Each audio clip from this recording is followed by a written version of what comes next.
নমস্কার, আমি রান্না একটা দেখাচ্ছি। এরকম বিশেষ কিছু রান্না, তাও দেখলে আপনাদের ভালো লাগে।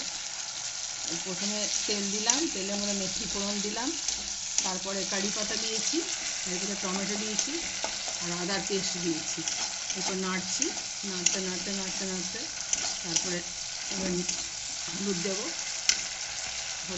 আদার পেস্ট দিলাম, এরপর হলুদ দিচ্ছি, হলুদ দিলাম, তারপরে একটুখানি ধনে দিচ্ছি, ধনের গুঁড়ো দিলাম, তারপরে জিরে দিচ্ছি, জিরে দিলাম, তারপরে লঙ্কার গুঁড়ো দিচ্ছি, তারপরে নাড়ছি, নাড়তে নাড়তে মশলাটা ভাজা হয়ে যাবে। তারপরে মাছ দেবো, জল দেবো, বেরিয়ে আছে, মশলাটা ভাজছি, ভাজা ভাজা হয়ে যাবে। এটা খেয়ে দেখবেন, খুব ভালো লাগবে। কারি পাতার খালি ঝোল, আর কিছু না। কারি পাতা দেবেন, আদা রসুন পেস্ট করে দেবেন, টমেটো, বেশি কিছু নিই না, কিন্তু খেতে ভালো লাগবে। খেয়ে দেখবেন। মশলাটা ভাজুক,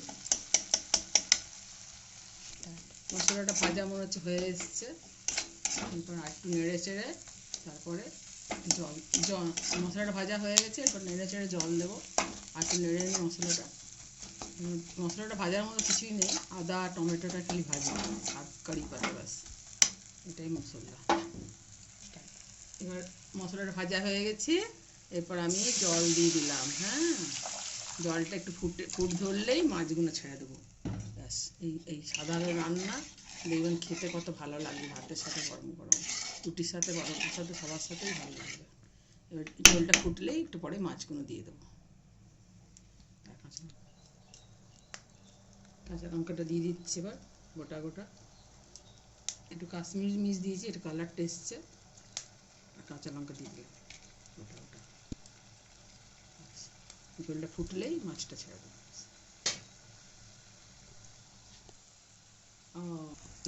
এবার ঝোলটা ফুট ধরে গেছে, এবার ফুটছে ঝোলটা। একটু ফুটলেই, বেশি হবে না, ঝোলটা অল্পখানেই থাকবে। আর মাছগুলো ছেড়ে দেবো। দেখুন কালারটা কত সুন্দর এসছে, কাশ্মীরি মির্চের কালার এটা, আর আদার পেস্ট আর টমেটোর পেস্টের কালারটা এসছে। আমি এমনি কম মশলা দিয়ে রান্না করি, বেশি মশলা দিয়ে রান্না করি না, বেশি পেঁয়াজ রসুনও খুব কমই ইউজ করি আমরা। এই মাছগুলো এবার ছেড়ে দিলাম, মাছগুলো দেখুন ছেড়ে দিচ্ছি। ঝোলটা একটু মাখো মাখো হতে আসছে, একটু মাছগুলো ফুট ধরলেই ফির নামিয়ে দেবো। আমি নতুন তো, একটু আমার চ্যানেলটা একটু দেখবেন, আমি তো অত বুঝতে পারবো, ভুল হলে ক্ষমা করে দেবেন, আর সাবস্ক্রাইব করবেন। আর একটু দেখে আমার যদি সাথে থাকেন তো আমার ভালোই লাগবে, আমি নতুন এসেছি পুরো। আর ভিডিওটা একটু লাইক করলে আমার একটু খুশি হবে পুরো। আমি ভাবি যে আমি রান্না করতে শিখেছি, তাতে যদি একটু লাইক করে তাতে আমার একটা বেশি আনন্দ হবে পুরো। আর সাবস্ক্রাইব করে দেবেন। রান্নাটা হয়ে গেছে, সার্ভ করবো, দেখে নেবেন আস্তে আস্তে।